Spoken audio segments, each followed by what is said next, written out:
नमस्कार प्रेक्षकांनो, आजच्या प्रोमोमध्ये पाहायला मिळणार आहे शर्वरी जानकीला म्हणते, तू मला ज्या गुरुजींकडे घेऊन गेली होतीस त्या गुरुजींना भेटून मी धन्य झालेली आहे आणि थँक्यू बरं का वहिनी, असं म्हणून ती तिला धन्यवाद म्हणत असते. आणि एका साईडला ती तिच्या सासूबाईलाच म्हणजे मालतीला म्हणते, आई त्या गुरुजींनी 2 दिवसामध्ये काहीतरी चमत्कार घडेल असं सांगितलेलं आहे.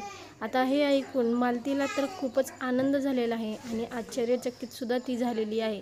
तर त्याचबरोबर विक्रांतला सुद्धा प्रश्न पडला आहे की नेमका चमत्कार घडणार काय आहे आणि हे खोटं जानकीला सहन होत नाही आणि ती तिचे डोळे झाकते. विक्रांतला मात्र खूपच मोठा धक्का बसलेला आहे आणि तो एकदम शॉक झालेला आहे.